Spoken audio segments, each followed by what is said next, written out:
comienza Red Más Noticias.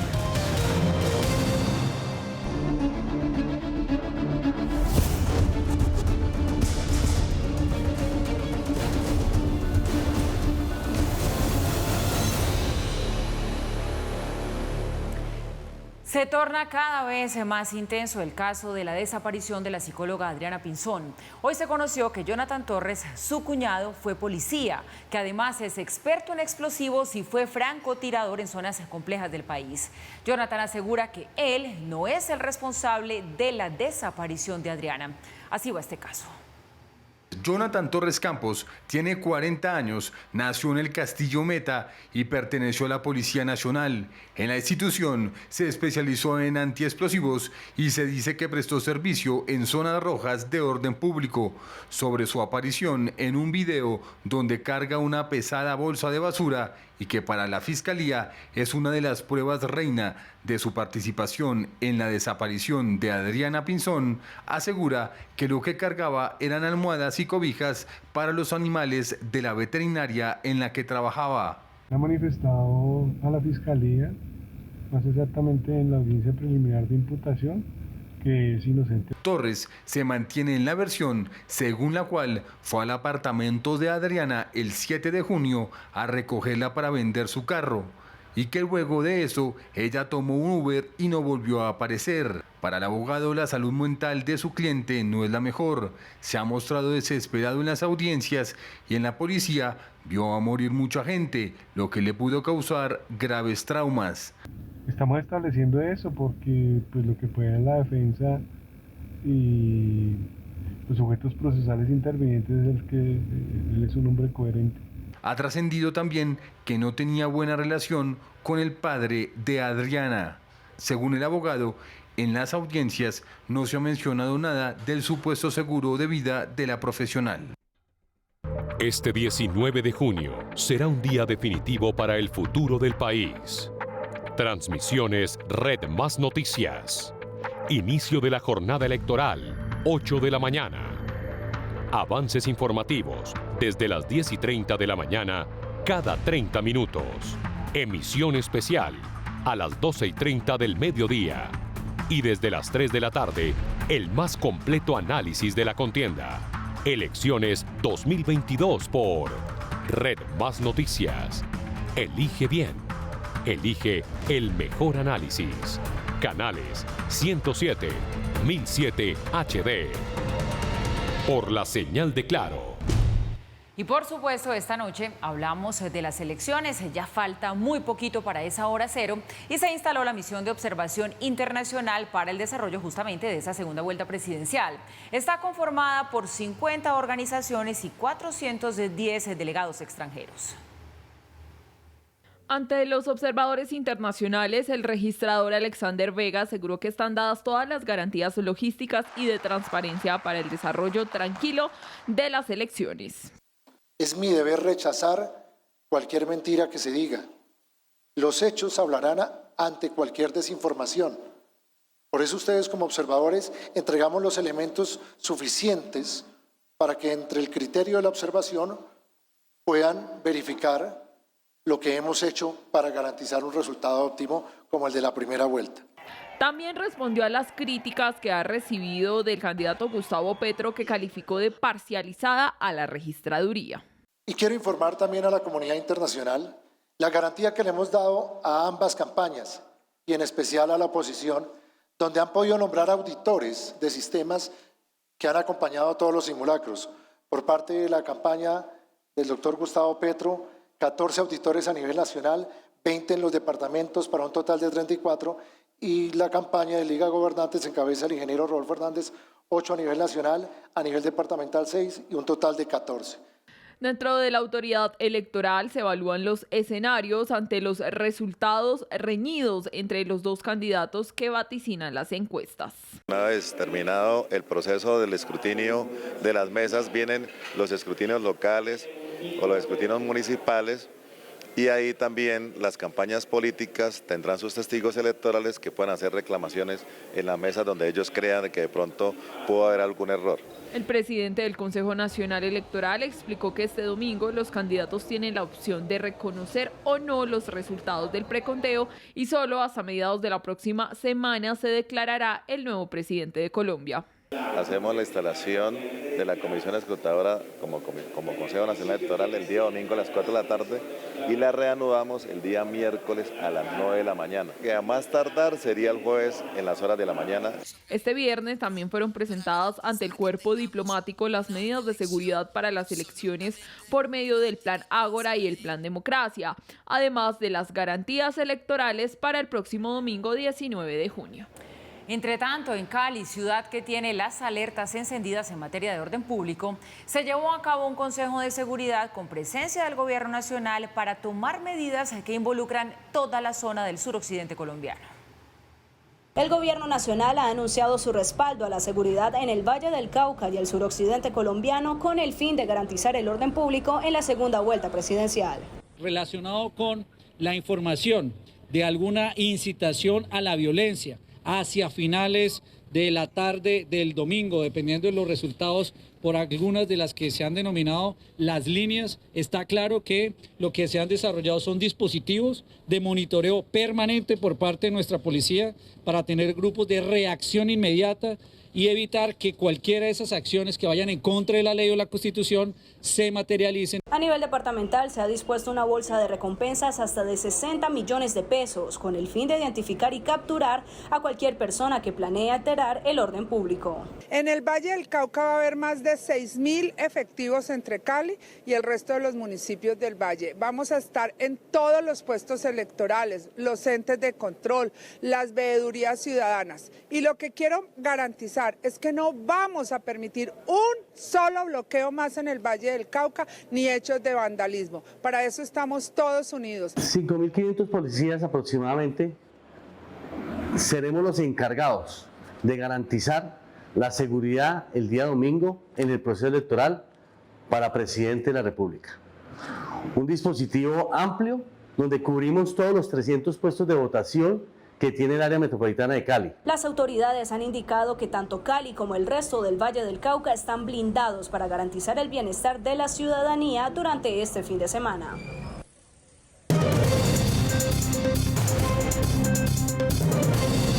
Mucha atención, hay noticias sobre el crimen del fiscal paraguayo Marcelo Pecci.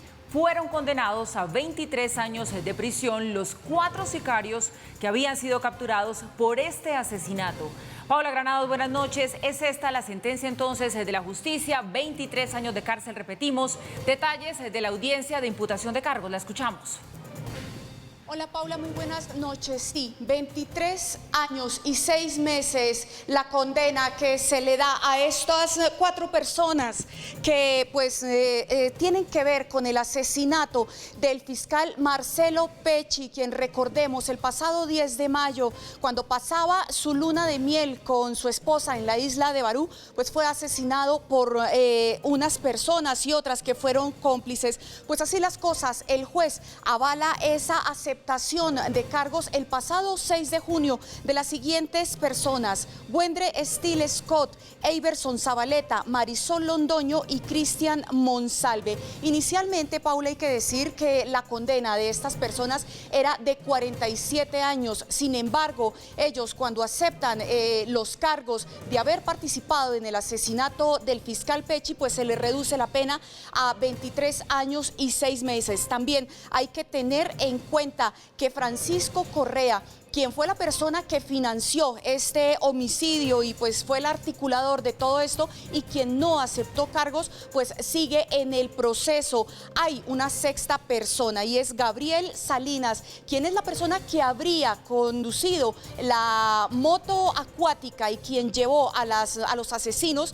Es una persona que está fuera de Colombia, se escapó y al parecer se encuentra en Venezuela. En la audiencia, los procesados pidieron perdón información no solamente a la familia de Pechi, sino también a todo el país paraguayo. Y así las cosas, entonces, Paula, estas personas son enviadas a una cárcel de máxima seguridad por el juez que llevó este proceso. Es la información, lo último que tenemos del caso del fiscal Marcelo Pechi. Información con Paula Granados, Red Más Noticias. Bien, Paula, gracias. Serán entonces 47 años de prisión para estos 4 capturados. Como aceptaron cargos, entonces se reduce a 23 años. Esto lo más reciente de este mediático y además aterrador caso del fiscal Marcelo Pechi, asesinado en playas de Barú, en Cartagena. Cambiamos de tema para hablar ahora de salud. A partir del martes quedará autorizada la 4ª dosis contra el COVID-19 para menores de 50 años. El Gobierno Nacional dio luz verde a la aplicación de esa segunda dosis de refuerzo para población entre los 12 y 49 años, pero solo bajo concepto médico. El ministro de Salud, Fernando Ruiz, señaló que son los médicos quienes tendrán la potestad de evaluar los casos de personas entre los 12 y 49 años que, de acuerdo a su historia clínica, necesiten una 4ª dosis o que sean cuidadores de personas que estén en riesgo. También advirtió que en las últimas semanas se han presentado un incremento de contagios, más no de fallecimientos. Sin embargo, recuerdan que hay que mantener medidas de bioseguridad. Es muy importante decirlo que el comité de expertos ha recomendado principalmente continuar con la aplicación de la 3ª dosis, hacer un esfuerzo muy grande desde todos los departamentos y desde nivel nacional para cubrir las poblaciones que no se han aplicado ese primer refuerzo o 3ª dosis y mantener esa línea de trabajo esencial también con vacunación para la población con 4ª dosis o segundo refuerzo. Vuelve a ser de las suyas la inseguridad. Hoy se registró un atraco que terminó en balacera. Los pasajeros de un bus intermunicipal en la vía Siberia-Tenjo, esto es al occidente de Bogotá, fueron víctimas de un robo masivo que protagonizaron 3 asaltantes que al intentar huir desataron el caos.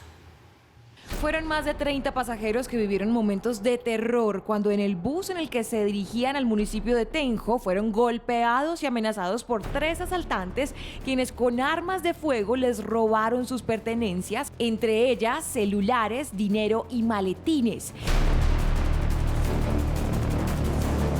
Sin embargo, el verdadero pánico lo sintieron cuando los criminales se encontraron de frente con la Policía Nacional y se armó una balacera de la que afortunadamente nadie salió herido y uno de los ladrones logró ser capturado.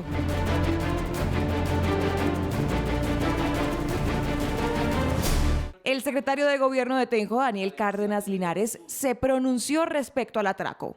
Esto fue lo que dijo. El cuadrante de policía de la vereda La Punta atendió de manera oportuna una llamada de auxilio proveniente de un bus de servicio público que transportaba más de 30 pasajeros que se dirigían a nuestro municipio de Tenjo y el cual fue víctima de hurto por parte de 3 individuos. De manera inmediata, la patrulla de La Punta atiende las voces de auxilio de los pasajeros y luego de un intercambio de disparos con los delincuentes se logra la captura de uno de los sujetos implicados y quien se había dado a la fuga, recuperando todos los elementos hurtados. El ladrón capturado fue puesto a disposición de la Fiscalía para su respectiva judicialización y los otros 2 que escaparon ya están identificados por las autoridades. La lupa en Red Más.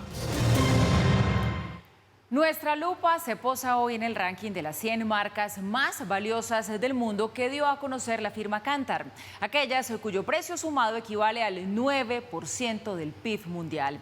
El listado lo encabezan compañías estadounidenses, mientras que América Latina solo cuenta con una en este prestigioso escalafón. La empresa consultora especialista en datos y marcas con sede en Londres presentó su clasificación de las 100 marcas más valiosas del mundo. En esta ocasión su valor crece 23% hasta 8,7 billones de dólares. Ese valor es equivalente al 9% del PIB mundial. El valor combinado de las 100 marcas más valiosas del mundo ha aumentado un 23% y podemos ver que 37 marcas han mejorado su calificación. Y más de 3/4 partes tienen su origen en Estados Unidos. 56, mientras que en la Unión Europea tiene 17, China 14 y un país como Rusia no tiene ninguna, tampoco tiene África. Para escoger las marcas más valiosas se tiene en cuenta el valor financiero de la cotización en las bolsas y la percepción que tienen las personas sobre las mismas. El Brancy es la fuente de conocimiento más grande del mundo para definir el valor de las marcas enfocada en el consumidor. Para esto tenemos en cuenta el valor financiero, así como la contribución de marca que hace referencia al equity o predisposición que generan las propias marcas en los consumidores y las personas. Para esto contamos con más de 4 millones de entrevistas, más de 19.000 marcas en más de 520 categorías y 50 mercados. La empresa más valiosa es Apple, con un valor de 947.061 millones de dólares, con un aumento de 55% frente al costo que registró en el reporte anterior. Destacan su nivel de diferenciación y diversificación del software, hardware y cartera de servicios. La segunda también es de Estados Unidos, se trata de Google, cuyo valor asciende a 819.572 millones de dólares. Las herramientas empresariales y sus apps de productividad le han hecho ganar mucho espacio en la vida de los consumidores en el mundo entero. Luego vienen Amazon con un valor que se calcula en 705.646 millones de dólares, seguido por Microsoft, cuyo precio asciende a 611.460 millones. La quinta empresa más valiosa es de la China, Tencent, con un valor de 214.023 millones de dólares. Completan las 10 compañías de mayor valor McDonald's en el sexto lugar, seguida por Visa, Facebook, Alibaba y cierra Louis Vuitton, de Francia, la primera marca de lujo que ocupa este lugar y además la primera de Europa. La única empresa latinoamericana que está entre las 100 más valiosas es Mercado Libre. Mercado Libre es la única marca latinoamericana en ingresar al ranking y es la primera argentina en lograrlo. Considerada el ecosistema de e-commerce y pagos online más grande de la región y aparece en el puesto 71 con un valor de 29.916 millones de dólares.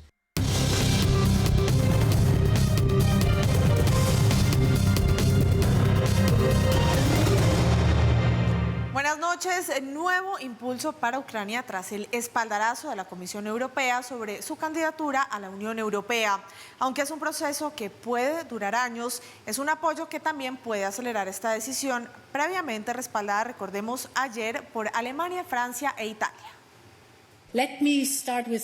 Déjenme empezar con Ucrania. La Comisión recomienda al Consejo, primero, que se le dé a Ucrania una perspectiva europea y segundo, que a Ucrania se le otorgue el estatus de candidato. Esto es, por supuesto, en el entendimiento que el país llevará a cabo una serie de reformas importantes adicionales. El presidente ruso ya reaccionó a este apoyo, asegura que no tiene nada en contra y explica por qué.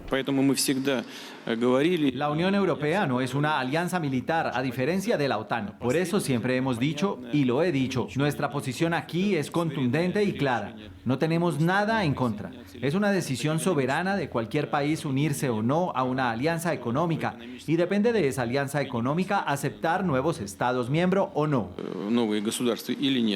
Como un logro histórico, calificó el presidente Zelensky este apoyo. Estamos a un paso del principio de una plena integración con la Unión Europea. Tenemos una conclusión positiva de la Comisión Europea sobre la candidatura de Ucrania. Este es un logro histórico para todos los que trabajan para nuestro Estado. Solo queda esperar la decisión del Consejo Europeo la próxima semana. Aseguró además que se trata de un paso que le da celeridad al proceso y que los acerca a la victoria. Felicito a la Comisión Europea por su conclusión positiva sobre el estado de candidato de Ucrania. Es el primer paso en el camino de la membresía de la Unión Europea que sin duda acercará nuestra victoria. Agradecido con Ursula von der Leyen y cada miembro del Consejo Europeo por la decisión histórica. Espero el resultado positivo la próxima semana.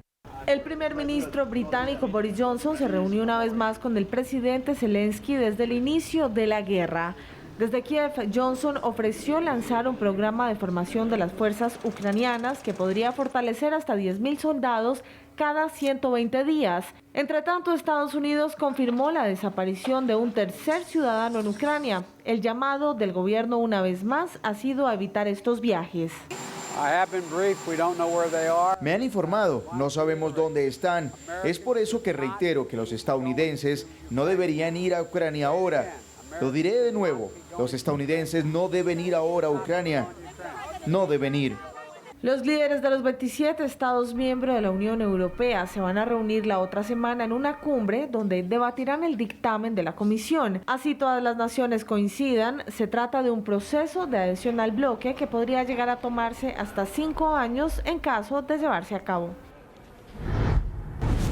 Muy importantes las visitas de los jefes de Estado y de los jefes de gobierno de Francia, Alemania, Italia, Rumania, por una parte, miembros de la Unión Europea, a Volodymyr Zelensky en Ucrania, pero posteriormente, al día siguiente, para ser más exactos, de parte de Boris Johnson. Recuerden ustedes que ya Inglaterra no hace parte de la Unión Europea y por lo tanto son visitas que son concomitantes pero son separadas y constituyen un respaldo político innegable a la intención de Ucrania de entrar a la Unión Europea. Viene la gran pregunta que trataba de responder la nota de Ana María cuando mostraba esa declaración de Vladimir Putin, quien dice: a mí no me importa que Ucrania entre a la Unión Europea, porque la Unión Europea es un organismo político y cualquiera puede entrar, es libre de entrar, salir, lo que ustedes quieran. Lo que no acepto yo, dice Vladimir Putin, es que haya una intromisión de la OTAN, que es una organización de asistencia militar recíproca, a las fronteras de Rusia, que se acerquen y se sigan acercando a las fronteras de Rusia, que hagan lo que quieran en el campo político, no en el campo militar. La gran pregunta es si efectivamente todo este apoyo de la Unión Europea a Ucrania solamente tiene alcances políticos o también tiene alcances militares. Por ejemplo, Emmanuel Macron, en esta visita de esta semana, no solamente prometió más tanques de los que ya ha dado Francia a Ucrania, más tanques en los próximos días también para el gobierno ucraniano, sino que aparte de eso empezó a hacer exigencias políticas a Rusia. Le dijo, por ejemplo, en ese discurso que dieron conjuntamente, cuando estaba Volodymyr Zelensky con su camiseta de fatiga, la que ya es característica mientras los otros estaban muy encorbatados, le dijo a Rusia: usted debería dejar el bloqueo del puerto de Odessa para que Ucrania pueda exportar trigo a todo el mundo. Evidentemente una necesidad que tiene el mundo de trigo ucraniano, pero también Ucrania para no quedar ahogada. Pero paralelamente, que eso es como un llamado para que Rusia haga un gesto de buena voluntad, dice, y además Francia va a seguir apoyando, no solo desde el punto de vista de armamento, sino también desde el punto de vista de recursos de inteligencia forense para ver si efectivamente Rusia ha cometido delitos contra la humanidad en esta invasión a Ucrania. Evidentemente, entre tenderle una mano pero a la vez sacarle semejante garrote, no creo que le guste mucho a Vladimir Putin esta clase de acercamientos. Y un último punto sobre Vladimir Putin. En una especie de evento paralelo a la cumbre de Davos que tuvo lugar hace un par de semanas en Europa, en un evento paralelo que se desarrolla en San Petersburgo y que se denomina como el Davos ruso, lo que dijo Vladimir Putin fue: Estados Unidos está en franca decadencia. Trata a sus socios como si fueran colonias y se creen los enviados de Dios en la tierra. Con ese semejante envión desde el punto de vista político, yo dudo mucho que haya acercamientos en los próximos meses y por lo tanto este balance que tenemos a estas alturas, con unos 115 días de invasión de Rusia a Ucrania, en el que Rusia tiene el 20% del territorio ucraniano bajo su control, quizás no vaya a cambiar mucho en las próximas semanas. El gobierno de Reino Unido dio luz verde a la extradición a Estados Unidos de Julian Assange, recordemos fundador de Wikileaks. En caso de ser declarado culpable por espionaje, podría ser condenado hasta 175 años de cárcel. Por ahora, su defensa tiene 14 días para apelar esta decisión. La batalla judicial del fundador de Wikileaks, Julian Assange, parece estar llegando a su fin. El Ministerio del Interior de Reino Unido aprobó su extradición a Estados Unidos solo semanas después de que la Corte Suprema también lo hiciera, tras dictaminar que el proceso no es incompatible con sus derechos y con la libertad de expresión. La defensa del australiano rechazó la decisión. Esta decisión es una grave amenaza para la libertad de expresión, no solo para Julián, sino por cada periodista, editor y trabajador de los medios en este país. Se enfrenta a 175 años de prisión por publicar información por la que ha ganado premios de periodismo en todo el mundo y ha sido nominado para el Premio Nobel de la Paz. Wikileaks también anticipó que apelará la decisión ante el Tribunal Superior Británico, con la posibilidad de ir en última instancia ante el Tribunal Europeo de Derechos Humanos. No estamos al final del camino aquí. Vamos a luchar contra esto. Vamos a utilizar todas las vías de apelación y vamos a luchar. Voy a pasar cada hora del día luchando por Julian hasta que sea libre, hasta que se haga justicia. La justicia estadounidense reclama a Assange para procesarlo por 18 delitos de espionaje e intrusión informática tras haber filtrado documentos relacionados con las guerras de Irak y Afganistán en 2010 y 2011. Julian no ha hecho nada malo, ha hecho todo lo que debe hacer cualquier periodista cuando le dan pruebas de que un Estado ha cometido delitos de corrupción. Las publican porque su deber es con el público y el deber de Julian con el público lo puede llevar a enfrentar 175 años de prisión. Actualmente el australiano se encuentra detenido en Reino Unido desde hace 3 años, luego de que se refugió en la embajada ecuatoriana en 2012 para evitar ser extraditado a Suecia por cargos de violación que después fueron desestimados. Y Estados Unidos aprobó la vacuna contra el COVID-19 para niños entre los 6 meses y 5 años. Se trata del único grupo etario que todavía no ha recibido ni una sola dosis de la vacuna contra el virus. El país tiene 10 millones de biológicos de las farmacéuticas de Moderna y Pfizer disponibles para poner a los niños a partir del próximo 21 de junio. Este hecho se da después de que un panel de expertos recomendara su aplicación. Entre tanto, la Organización Mundial del Comercio autorizó por consenso suspender temporalmente las patentes de las vacunas contra el COVID-19. Con esta decisión, ahora los países en desarrollo podrán fabricar inmunizantes durante 5 años sin el consentimiento del titular de los derechos de las patentes.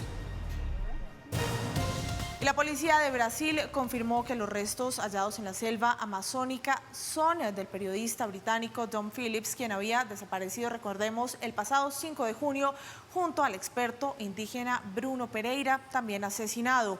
Por ahora investigan las causas de la muerte y el motivo de este crimen.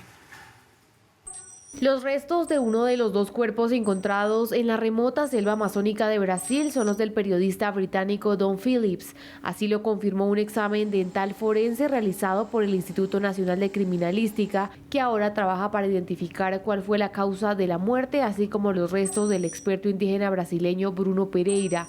Los cuerpos fueron hallados en una de las zonas más inaccesibles de la región después de que uno de los detenidos, un pescador ilegal, indicara el lugar exacto donde estaban enterrados tras confesar haberlos asesinado y descuartizado. La Policía Federal se encuentra investigando el motivo del crimen. Por ahora sugieren que los asesinatos no se llevaron a cabo por órdenes del crimen organizado, aunque al parecer uno de los sospechosos se había enfrentado en el pasado con Pereira por sus esfuerzos para combatir la pesca ilegal en el territorio.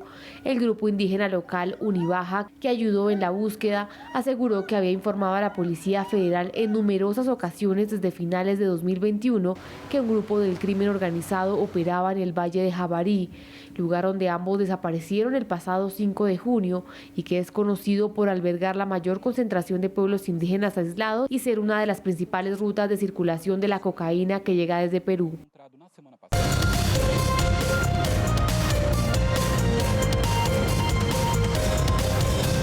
Como todas las noches hablamos también de economía. A esta hora se conoce el balance del día sin IVA con corte a las 5 de la tarde. Las ventas de esta jornada ya superan las de la pasada edición de este año. Fenalco espera ventas por más de 10 billones de pesos. El gobierno presentó el balance del día sin IVA con corte a las 5 de la tarde. Las ventas han sido más dinámicas que las realizadas el primer día. Tenemos ventas registradas por 7.48 billones de pesos y un total de transacciones de 4.4 millones. El comercio considera que fue una jornada exitosa y se espera que al finalizar las ventas se superen las proyecciones. Indican que vamos a superar con creces el pronóstico del comercio, que hoy hablábamos de unas ventas entre 9 y 10 billones de pesos. Según Fenalco, el día sin IVA beneficia a toda la población y no solo a los de mayores ingresos. Instrumento de los hogares de los colombianos que no se puede terminar, que no se los podemos quitar. Aquí el gran beneficiario no es el gobierno, ni es el comercio, son los colombianos de a pie. En todo el país se realizaron ventas, pero Bogotá y Antioquia fueron las zonas más dinámicas, donde más productos se negociaron. La ciudad que vendió más productos es Bogotá. seguido por el departamento de Antioquia, Cundinamarca, Santander y Valle, pero quien más vendió en costo es Antioquia. Todos los productos que se incluyeron en la lista se vendieron este día, aunque los tecnológicos ocuparon un lugar destacado. Los equipos de aparato de sonido y video con un crecimiento del 69%, computadores, equipos periféricos con un crecimiento del 45%, artículos deportivos con un crecimiento del 39%, electrodomésticos 36.8% y calzado de artículos de cuero con un aumento del 35.8%. Los canales digitales siguen creciendo como opción clave para el día sin IVA. Un corte a las 5 p.m., el valor total de las ventas a través de los canales digitales es de 483.000 millones de pesos. El comercio espera que el próximo gobierno mantenga este incentivo como un instrumento de reactivación económica. Bueno, y el DANE, entre tanto, reportó que la economía colombiana creció 12% en abril en comparación con el mismo mes del año anterior. El comercio, la administración pública y las manufacturas explican parte de ese comportamiento.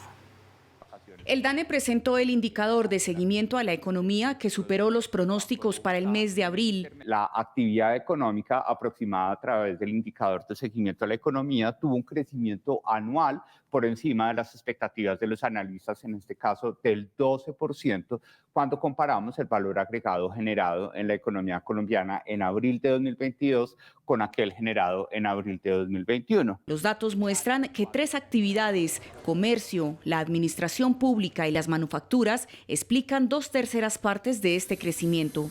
3 ramas de actividad que son el comercio, transporte, alojamiento y servicios de comida, la administración pública, educación y salud y las industrias manufactureras, quienes están explicando 8.3 puntos porcentuales. El crecimiento supera el registro de febrero de 2020, cuando inició la pandemia, lo que demuestra que hay reactivación. Sin embargo, la generación de empleo no va al mismo ritmo. Tenemos aproximadamente una brecha de 11.3 puntos porcentuales entre la dinámica de crecimiento de la producción y la dinámica de crecimiento del empleo. La construcción se recupera y en parte importante por el crecimiento de las obras civiles, pero el sector agropecuario se resiente. Desafortunadamente debemos resaltar que en abril tuvimos una contracción del menos 2% en términos reales anual de las actividades primarias, que por coincidencia estadística corresponde tanto a un menos 2% de las actividades agropecuarias y un menos 2% de las actividades de explotación de minas y canteras. Los industriales destacan el crecimiento y dicen que se conoce en un momento muy especial, a punto de tomar grandes decisiones. Es importante que el próximo gobierno se concentre en mantener esta tendencia. Es importante que el próximo gobierno se concentre en mantener la confianza de los ciudadanos, la confianza de las pymes, las MIPYMES, la confianza de las empresas medianas y grandes, que son las que han logrado justamente este indicador. Ahora el reto es mantener esa tendencia y que se traduzca en bienestar para todos los colombianos. El petróleo de referencia Brent se negocia en promedio en $113.70 el barril. La libra café colombiano cerró en Nueva York a $2.27. El índice MSCI Colcap se redujo 1,30% a 1.454 unidades. La tasa representativa del mercado para el fin de semana es de 3.905 pesos con 5 centavos. El euro se negocia en 4.091 pesos con 28 centavos. La cifra es el dividendo adicional por 6,9 billones de pesos que aprobó la Asamblea Extraordinaria de Ecopetrol para distribuir entre sus accionistas.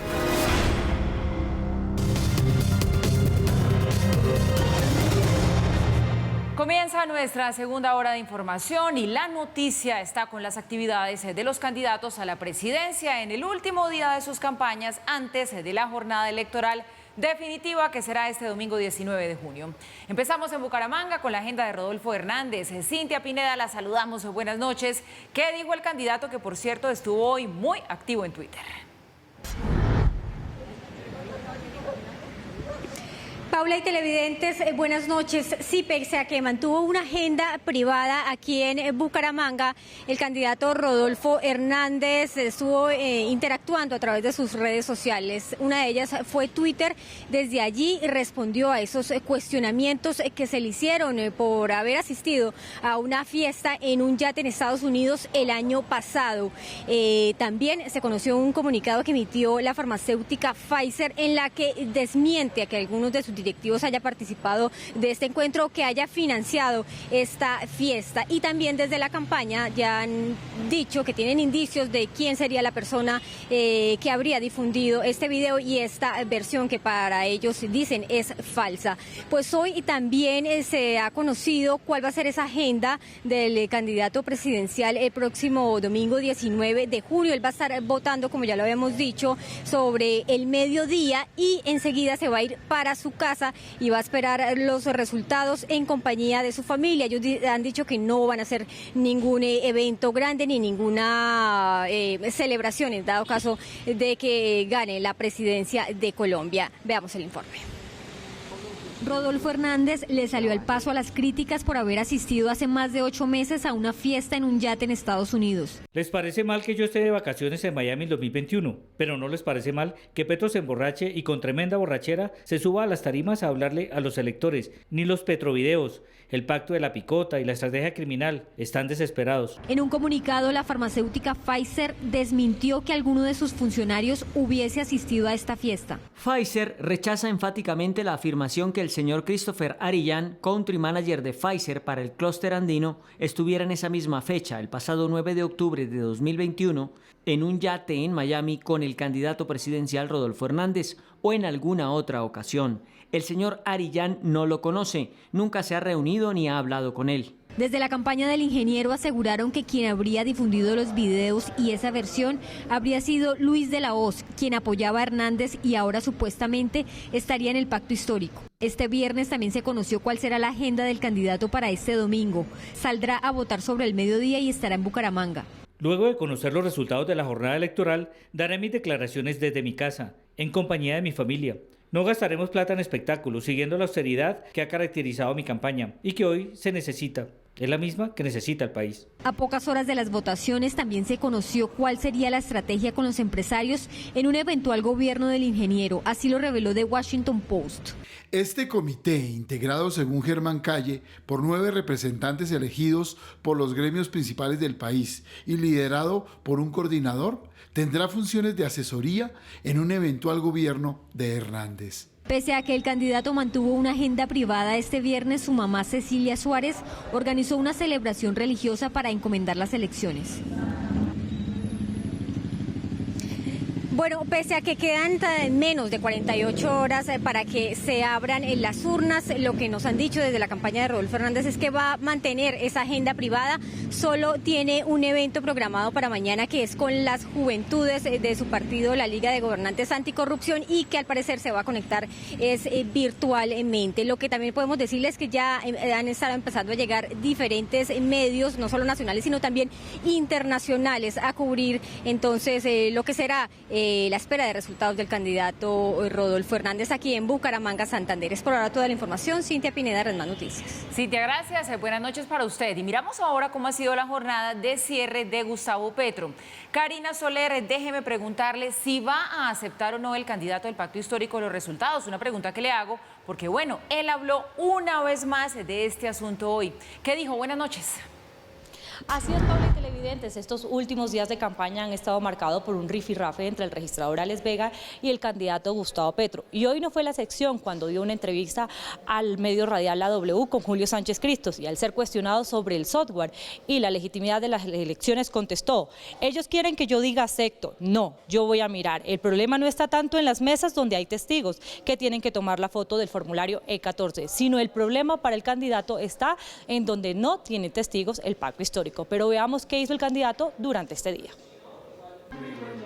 A puertas de que se lleve a cabo los comicios de este domingo, el candidato del Pacto Histórico, Gustavo Petro, habló sobre las dudas que le surgen sobre el software de la registraduría y el papel del registrador Alex Vega, y si aceptaría los resultados.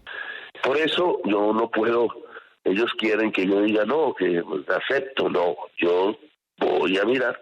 Con diferentes sectores del país, el candidato Gustavo Petro se reunió en el Hotel JW Marriott para instalar la mesa de trabajo con la que prevé construir un acuerdo nacional para unir a los colombianos. Y este proceso político no es un acuerdo de izquierdas, es un acuerdo plural de Colombia, aunque incluye las izquierdas del país.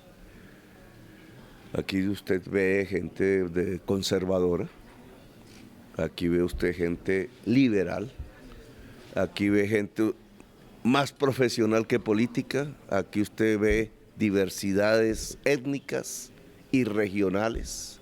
En medio de la jornada de cierre de campaña, el candidato del Pacto Histórico exaltó la labor del director del DANE, Juan Daniel Oviedo, de quien manifestó que le gustaría tenerlo en un eventual gobierno suyo, lo que llamó la atención, pues el aspirante a la Casa de Nariño ha sido un gran opositor del gobierno del presidente Iván Duque, donde este ejerce como director. Oviedo le salió al paso a las declaraciones del candidato por el Pacto Histórico.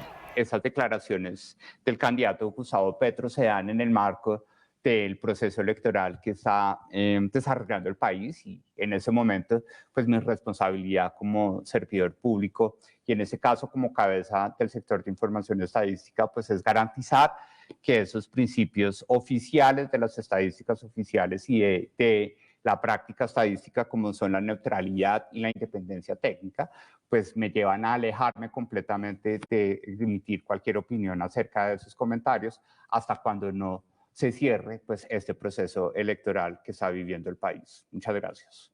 En entrevista con la revista Semana, la senadora Angélica Lozano calificó de injusto y patán al candidato Gustavo Petro por haber atacado a su esposa, la alcaldesa de Bogotá, Claudia López.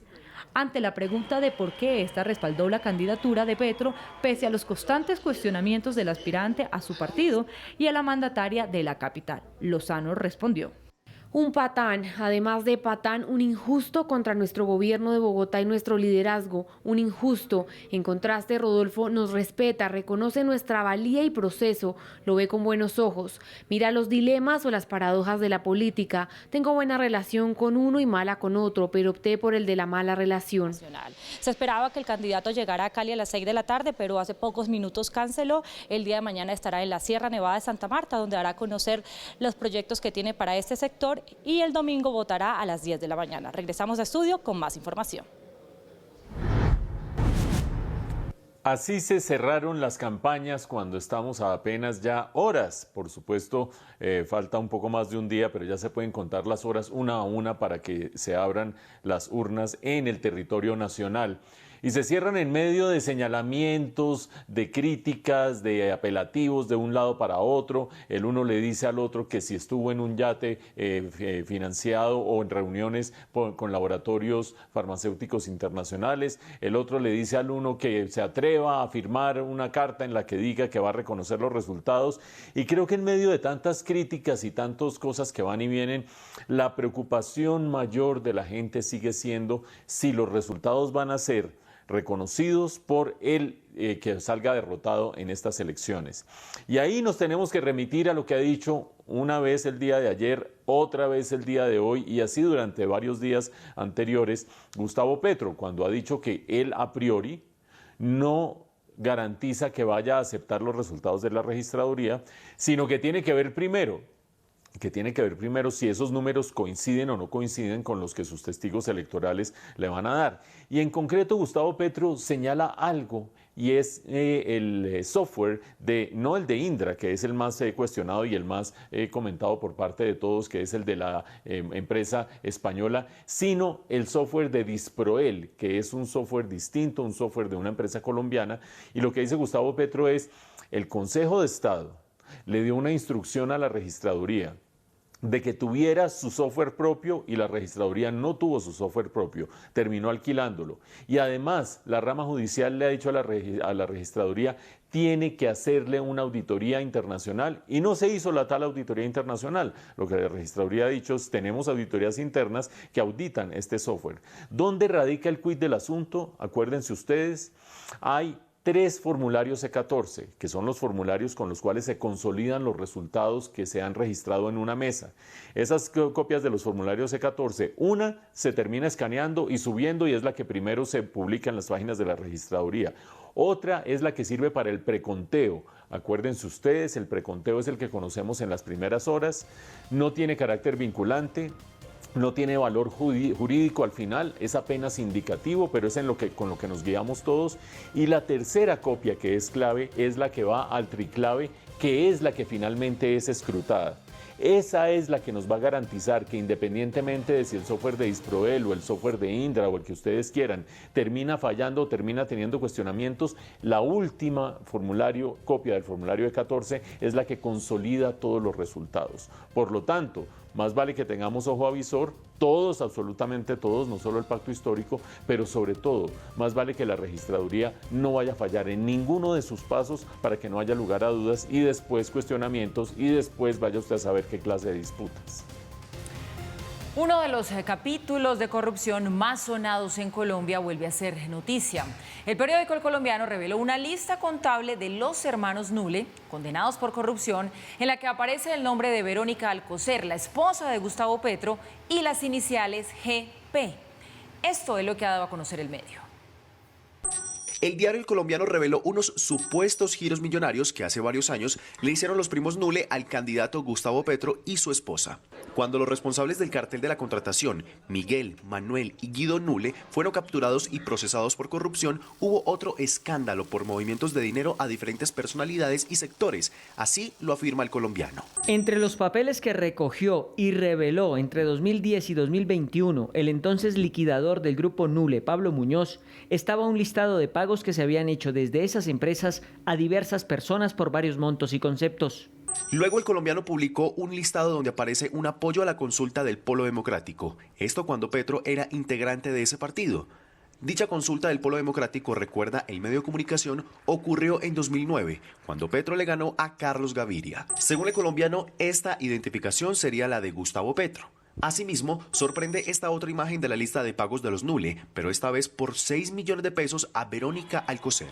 En aquel entonces, Petro respondió a algunos medios de comunicación diciendo que sus campañas son financiadas esencialmente con créditos bancarios y que esos dineros correspondían a una deuda que tenía su suegro con el señor Horacio Mendoza, suegro de Miguel Nule. Por otro lado, en el informe del Colombiano se menciona la coincidencia que tiene este apoyo de los Nule con el dinero que recibió Petro en unas bolsas negras.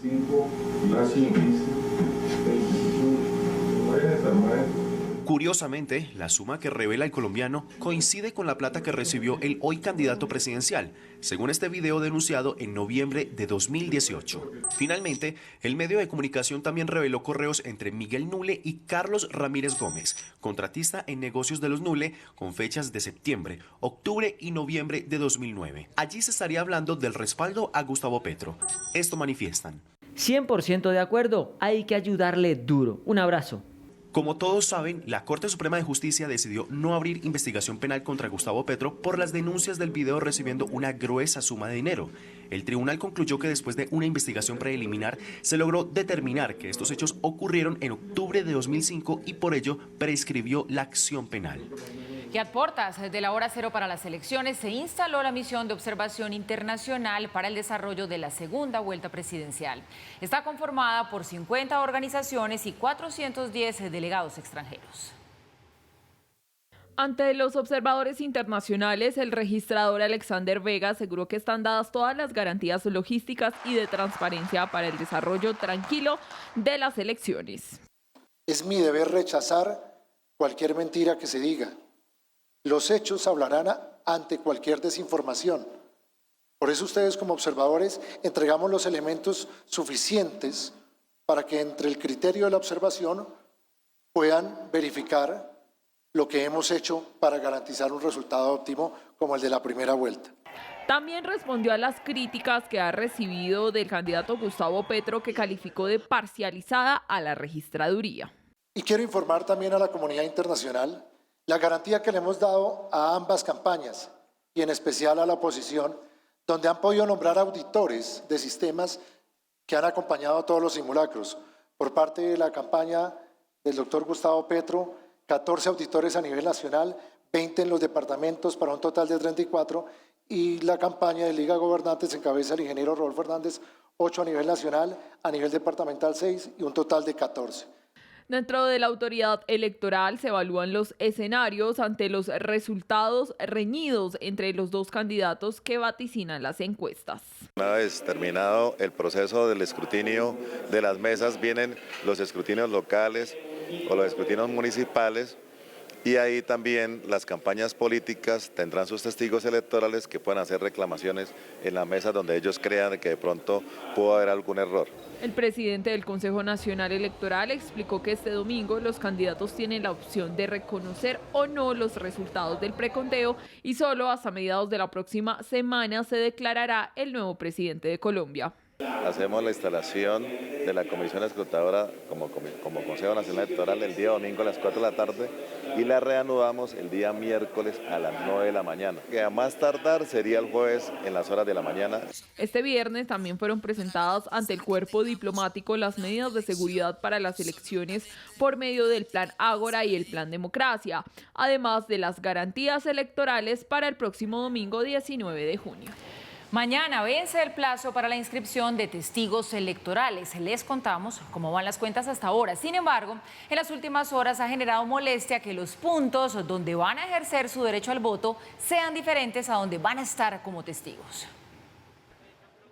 Este sábado 18 de junio a las 5 de la tarde se vence el plazo para que las campañas inscriban a sus testigos electorales, que supervisarán los votos de los candidatos en la segunda vuelta presidencial. Según el más reciente reporte, se han postulado 111.240.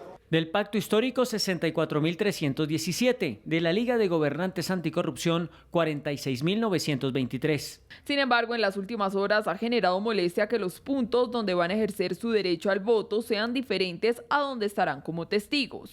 Inscribimos 456 personas para ser testigos y el puesto de votación era el mismo puesto donde tenían que ser testigos y los mandan al lugar opuesto de la ciudad. ¿Qué pretenden con esto? Desde la registraduría aclararon que las autoridades electorales no son quienes determinan esta ubicación. Quien define eso en la Divipole es la campaña presidencial. Las dos campañas deciden, entonces ellos han dispuesto dónde quieren acreditar los testigos. Es una voluntad de las campañas electorales. ¿Qué les decimos desde la registraduría? Que estamos dispuestos en nuestra mesa de ayuda, ellos tienen los contactos, los teléfonos, hay un diálogo permanente todos los días de que si tienen que hacer algún ajuste por algún error o imprecisión de la campaña, estamos dispuestos a colaborarles hasta el día sábado, fecha límite de acreditación de testigos electorales. La idea es que cada campaña tenga un testigo por puesto de votación, que a lo largo del territorio nacional son 100.809. Desde Washington, María Molina. En alguna otra parte. El Departamento de Estado de Estados Unidos emitió una alerta de seguridad por las elecciones en Colombia. Señalan las autoridades de ese país que existe una posibilidad de que se generen disturbios aquí en Colombia después de que se conozcan los resultados. Detalles de esta alerta con nuestra corresponsal en Washington, María Molina. Hola, ¿qué tal? Pues sí, ha llamado mucho la atención esta alerta de seguridad que emite el Departamento de Estado. En ella pues avisan a los ciudadanos estadounidenses en Colombia que deben tener todas las precauciones para la segunda vuelta electoral el domingo en Colombia. Avisan de la posibilidad de que grupos radicales no reconozcan las elecciones, los resultados de las elecciones y que las manifestaciones se puedan tornar violentas. El Departamento de Estado le pide a los ciudadanos tomar ciertas precauciones. La primera de ellas, estar atentos a lo que digan los medios de comunicación locales, es decir, los medios de comunicación en Colombia. La segunda, estar atentos a algún refugio que puedan tener en caso de que haya algún problema. Le piden a los ciudadanos no participar de ninguna de las manifestaciones, pues cualquiera de estas se puede tornar violenta, y asimismo, si tienen planes de viajar, estar preparados para que estos se retrasen o se cancelen. También le piden a los estadounidenses que si no tienen que viajar por una emergencia, pues que no viajen en estos días a Colombia ante cualquier eventualidad. Hay que tener en cuenta pues que el Departamento de Estado basa esta alerta de seguridad en las declaraciones de la propia Policía Nacional de Colombia, que está en máxima alerta para la segunda vuelta electoral este domingo. Desde aquí, desde Washington, se está vigilando muy de cerca lo que suceda en Colombia el domingo, los resultados electorales, y pues es importante decir que la administración Biden ha dicho que cualquiera que sea el ganador Rodolfo Hernández o Gustavo Petro están listos a seguir trabajando con los mismos lazos de colaboración y amistad con los que han venido trabajando desde antes. Y pues la idea es que se pueda mantener ese bipartidismo, que Colombia pueda seguir manteniendo esa relación buena con los republicanos y con los demócratas. Es toda la información, nos vemos la próxima vez desde Washington. María, gracias. Pues déjeme decirle que el presidente Iván Duque respondió a esa alerta de los Estados Unidos. Recordó que el Plan Democracia está en marcha para garantizar seguridad en todo el territorio nacional. Hay alertas, es normal, no es la primera vez que ellos hacen este tipo de alertas y por supuesto también nosotros hemos tenido las alertas del caso. Aquí nosotros tenemos un plan democracia con despliegue de la fuerza pública, de ejército, de policía y nosotros tenemos, como lo dije el otro día, garantizar el pleno ejercicio de los colombianos de ir a las urnas y de elegir, pero al mismo tiempo de hacer respetar el veredicto de las urnas, que eso es también la piedra angular de nuestra democracia. Y a 2 días de conocer el nombre del nuevo presidente de Colombia, el gobierno presentó el equipo encargado de hacer el empalme con la nueva administración que llegue. La información será de conocimiento público. Liderado por el ministro de Hacienda, José Manuel Restrepo, quedó listo el equipo que hará el empalme con el próximo gobierno de Colombia. La información que se le entregará al presidente electo será de conocimiento público. Pretendemos con este plan de transición que haya una continuidad en la prestación del servicio, es decir, que no existan interrupciones, que no se rompa el hilo de actuaciones como gobierno nacional en beneficio de todos los ciudadanos. Y en tercer lugar, buscamos que como objetivo de este plan, la información de la cual se disponga, se comparta con el gobierno entrante y también con la ciudadanía, sea lo más robusta posible, es decir, que esté perfectamente documentada y al más mínimo detalle. El director del DAPRE, la jefe de gabinete y la directora del Departamento de Planeación Nacional serán los otros funcionarios que conformarán este grupo. Todo el equipo del gobierno nacional está a la entera disposición de quien sea el presidente electo. Este proceso de empalme empezará cuando el presidente electo y su equipo lo dispongan. Se tiene prevista una reunión general y por lo menos 4 mesas técnicas. El gobierno electo tiene la potestad de designar o no un equipo de empalme. En caso que esto no sucediera, lo que se realizará es la publicación de los informes de empalme que se tienen previsto para estas diferentes reuniones. Aclaró el director del Departamento Administrativo de la Presidencia que habrá información que se maneje bajo el principio de reserva. Temas asociados al sector defensa, temas asociados al Consejo de Seguridad Nacional, esos son documentos y información que se entregará en su momento en la transición por parte del presidente o presidente electo, pero tendrán acceso a ellos los funcionarios en el momento en que estén posesionados. Y para garantizar el principio de transparencia, el gobierno lanzó el Datálogo, un portal web donde los colombianos podrán consultar los documentos que emitieron los diferentes ministerios sobre su gestión. Cambiamos de tema, hablamos de economía porque el DANE reportó que la economía colombiana creció 12% en abril en comparación con el mismo mes del año anterior. El sector de la construcción se recupera y el comercio y las manufacturas explican parte de ese buen comportamiento. El DANE presentó el indicador de seguimiento a la economía que superó los pronósticos para el mes de abril. La actividad económica aproximada a través del indicador de seguimiento a la economía tuvo un crecimiento anual por encima de las expectativas de los analistas, en este caso del 12%, cuando comparamos el valor agregado generado en la economía colombiana en abril de 2022 con aquel generado en abril de 2021. Los datos muestran que 3 actividades, comercio, la administración pública y las manufacturas, explican 2/3 partes de este crecimiento. 3 ramas de actividad que son el comercio, transporte, alojamiento y servicios de comida, la administración pública, educación y salud y las industrias manufactureras, quienes están explicando 8.3 puntos porcentuales. El crecimiento supera el registro de febrero de 2020, cuando inició la pandemia, lo que demuestra que hay reactivación. Sin embargo, la generación de empleo no va al mismo ritmo.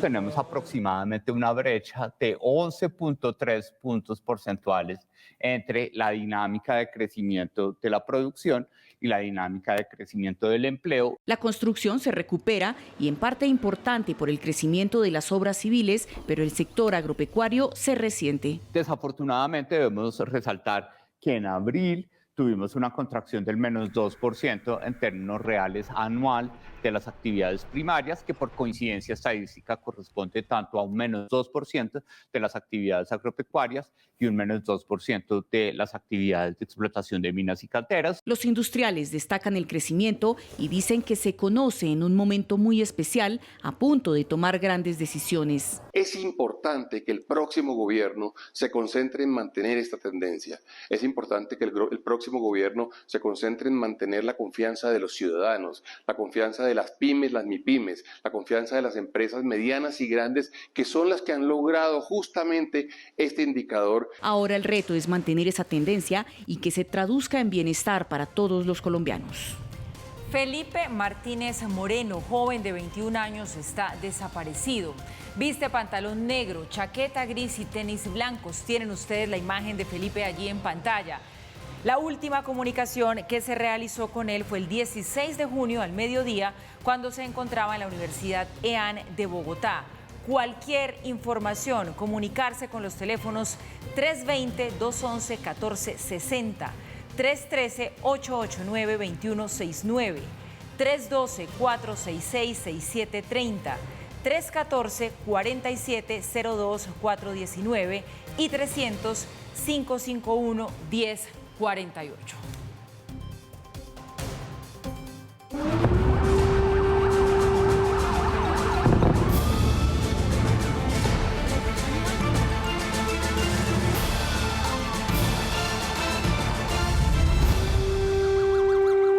Y en el mundo se habla del importante espaldarazo que dio la Comisión Europea a Ucrania en su candidatura para ingresar al bloque. Aunque este es un proceso que suele tardar años, el apoyo expresado podría acelerarlo. Déjenme empezar con Ucrania. La Comisión recomienda al Consejo, primero, que se le dé a Ucrania una perspectiva europea y segundo, que a Ucrania se le otorgue el estatus de candidato. Esto es, por supuesto, en el entendimiento que el país llevará a cabo una serie de reformas importantes adicionales. El presidente ruso ya reaccionó a este apoyo, asegura que no tiene nada en contra y explica por qué. La Unión Europea no es una alianza militar, a diferencia de la OTAN. Por eso siempre hemos dicho, y lo he dicho, nuestra posición aquí es contundente y clara. No tenemos nada en contra. Es una decisión soberana de cualquier país unirse o no a una alianza económica, y depende de esa alianza económica aceptar nuevos Estados miembros o no. Como un logro histórico, calificó el presidente Zelensky este apoyo. Estamos a un paso del principio de una plena integración con la Unión Europea. Tenemos una conclusión positiva de la Comisión Europea sobre la candidatura de Ucrania. Este es un logro histórico para todos los que trabajan para nuestro Estado. Solo queda esperar la decisión del Consejo Europeo la próxima semana. Aseguró además que se trata de un paso que le da celeridad al proceso y que los acerca a la victoria. Felicito a la Comisión Europea por su conclusión positiva sobre el estado de candidato de Ucrania. Es el primer paso en el camino de la membresía de la Unión Europea que sin duda acercará nuestra victoria. Agradecido con Ursula von der Leyen y cada miembro del Consejo Europeo por la decisión histórica. Espero el resultado positivo la próxima semana. El primer ministro británico Boris Johnson se reunió una vez más con el presidente Zelensky desde el inicio de la guerra. Desde Kiev, Johnson ofreció lanzar un programa de formación de las fuerzas ucranianas que podría fortalecer hasta 10.000 soldados cada 120 días.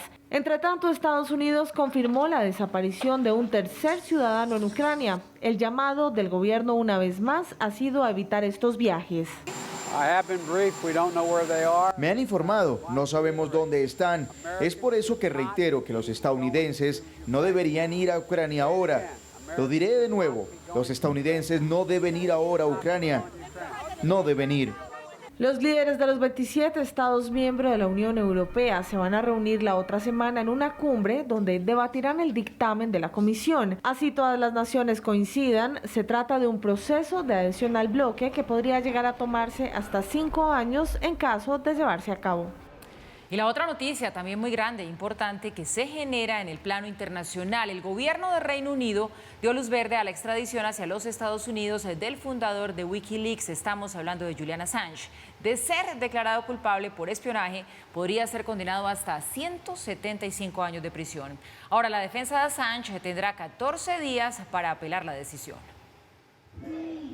La batalla judicial del fundador de Wikileaks, Julian Assange, parece estar llegando a su fin. El Ministerio del Interior de Reino Unido aprobó su extradición a Estados Unidos solo semanas después de que la Corte Suprema también lo hiciera, tras dictaminar que el proceso no es incompatible con sus derechos y con la libertad de expresión. La defensa del australiano rechazó la decisión. Esta decisión es una grave amenaza para la libertad de expresión, no solo para Julián, sino por cada periodista, editor y trabajador de los medios en este país. Se enfrenta a 175 años de prisión por publicar información por la que ha ganado premios de periodismo en todo el mundo y ha sido nominado para el Premio Nobel de la Paz. Wikileaks también anticipó que apelará la decisión ante el Tribunal Superior Británico, con la posibilidad de ir en última instancia ante el Tribunal Europeo de Derechos Humanos.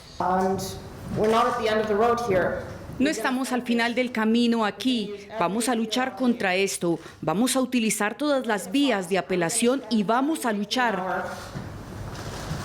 Voy a pasar cada hora del día luchando por Julian hasta que sea libre, hasta que se haga justicia. La justicia estadounidense reclama a Assange para procesarlo por 18 delitos de espionaje e intrusión informática tras haber filtrado documentos relacionados con las guerras de Irak y Afganistán en 2010 y 2011. Julian no ha hecho nada malo, ha hecho todo lo que debe hacer cualquier periodista cuando le dan pruebas de que un Estado ha cometido delitos de corrupción. Las publican porque su deber es con el público, y el deber de Julian con el público lo puede llevar a enfrentar 175 años de prisión.